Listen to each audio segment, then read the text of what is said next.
गई? खुश आमदीद। अच्छा, तो इस बार शिप पर? हाँ, पिछली बार हम हवा में थे, तो मैंने सोचा इस बार हम पानी में चलेंगे। और बात का प्लान? पैराशूट के साथ जंप? हाँ, वैसे आइडिया बहुत अच्छा है, सोचूंगा इस बारे में।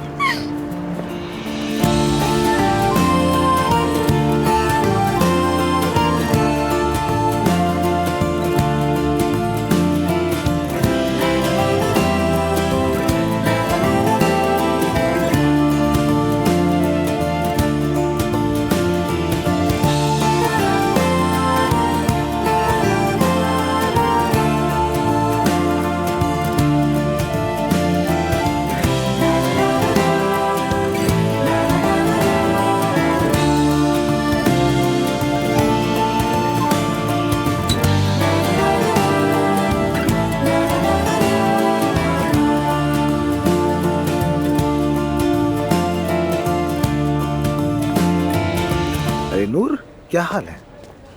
तुम ठीक हो ना? हाँ, मैं भी ठीक हूँ। नूर देखो, मत जाओ। क्या मतलब? मैंने कहा ना, मत जाओ। बात सुनो, मोहब्बत के लिए अपना करियर मत छोड़ो। रमीज, ये सिर्फ मोहब्बत की बात नहीं है, मतलब आफ्टर ऑल वो मेरा शौहर है। वही तो, बिल्कुल वही बात। तुम्हारा करियर बेहतरीन है, तुम मजीद बेहतर होगी, ग्रो करोगी। तुम मत करो अपने साथ ऐसा। जब कभी तुम अपना फैसला बदल कर वापस आओगे तो ये नौकरी तुम्हारा इंतजार नहीं कर रही होगी।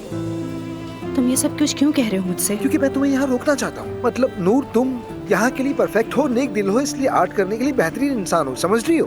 तुम और ग्रो करोगे, शायद सीईओ बन जाओ, हो सकता है यहाँ की मैनेजर बन जाओ। रमीज, नूर मेरी बात सुनो। अगर एक दिन कोई किसान मेरे पास आए और कहे कि मेरे दोस्त यहाँ आर्ट करना चाहता हूँ, तो मैं उससे कहूंगा कि मेरे दोस्त, तुम जाओ अपने फलों और सब्जियों के साथ आर्ट करो, क्योंकि तुम्हारा आर्ट वही है। इसी तरह कोई ज्वेलर मेरे पास आए तो मैं उससे भी यही कहूंगा। मैं तुमसे कह रहा हूँ, ये तुम्हारा आर्ट है नूर। देखो प्लीज, अपने मुस्तकबिल को बर्बाद मत करो। तुम ठीक कह रहे हो, मुझे भी ये जगह पसंद है, मुझे अपनी जॉब से मोहब्बत है, लेकिन और ऊपर से मर्दों पर भरोसा नहीं किया जा सकता नूर। यानी सॉरी, लेकिन मतलब तुम सब कुछ छोड़कर उसके पीछे जा रही हो और कहे तुम्हें ऐसा करने की जरूरत नहीं थी, तब तुम क्या करोगी? अपनी अम्मी और अपने बाबा को देखो, देखो किस तरह वो पल में बदल गए हैं। नूर देखो, मेरा मतलब यह है कि अगर एक दिन तुम्हारा ब्रेकअप हो जाए तो ये बहुत जरूरी है कि तुम्हारे पास फाइनेंशियल फ्रीडम और जॉब भी हो।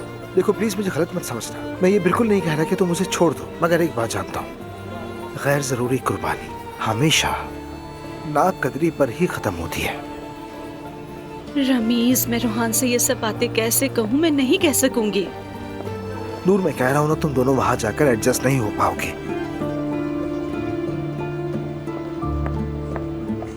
हाय। हेलो रमीज, नूर, उम्मीद है मैंने डिस्टर्ब नहीं किया होगा। ऐसी कोई बात नहीं। रमीज कह रहा था कि तुम जा रही हो यहाँ से। मैंने सोचा हमें इंटरप्ट नहीं करोगी। क्या करूँ, खुद को रोक नहीं सकी, क्योंकि मैं एक औरत को उसकी जिंदगी बर्बाद करते नहीं देख सकती। तो क्या आप भी यही बात करने वाली थी? नूर देखो, मैं रमीज जितनी जिद्दी तो नहीं हूँ, मगर लेकिन अगर तुम मुझसे पूछो तो तुम्हें इस वक्त नौकरी नहीं छोड़नी चाहिए। देखो, रोहान से दोबारा बात करो, वो भी वहाँ नहीं रह पाएगा। आप जानती हैं, हमारी हमेशा लड़ाइयाँ दूसरों की वजह से ही होती हैं। शायद उसने यही सॉल्यूशन देखा हो कि दूर चले जाएं हम लोग। हाँ, लेकिन दूर भागना मसले का हल नहीं है। जब तुम इन मसाइल का सामना कर सकती हो तो फिर क्यों कुछ ठीक नहीं होगा? ठीक है। जवेरिया की बहुत याद आती है मुझे, पता है तुम्हें? वो मेरे लिए बहुत कीमती है। कभी कभी सोचता हूँ काश उसके साथ भी वक्त गुजार पाता।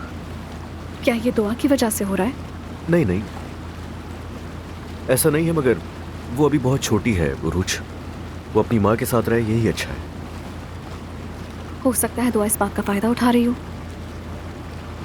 मुझे उससे फर्क नहीं पड़ता, सब कुछ खत्म हो चुका है, उसे भी पता है। हाँ, मगर हमारी एक बेटी तो है ना, उसकी वजह से मिलना पड़ता है हमें, वरना मुझे कोई परवाह नहीं है। हो सकता है उसकी जिंदगी में कोई आ जाए और उसके बाद वो तुम्हारी बेटी तुम्हारे पास छोड़कर चली जाए। ऐसा नहीं हो सकता, बिल्कुल भी नहीं। क्यों नहीं हो सकता? असलान, दुआ भी जवान है, दोबारा शादी कर सकती है। अरे तुम्हें उसके बारे में शायद किसी ने गलत बताया है। ऐसा मुमकिन नहीं है। क्यों मुमकिन नहीं है ये? अब मेरी जान, मैं दुआ को जानता हूँ, अच्छी तरह जानता हूँ। वो बच्ची की देखभाल के चक्कर में कभी भी इतना बड़ा कदम नहीं उठाएगी। ठीक है, वैसे मेरे घर वालों को तुम्हारे जवाब का इंतजार है। हाँ, दरअसल वो अम्मी की तबीयत ठीक नहीं है ना, मैं तुम्हें बताना भूल गया था।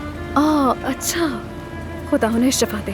हाँ, आमीन आमीन। ठीक है, मैं अम्मी से बात कर लूंगा, बहुत जल्द करूँ, परेशान मत हो।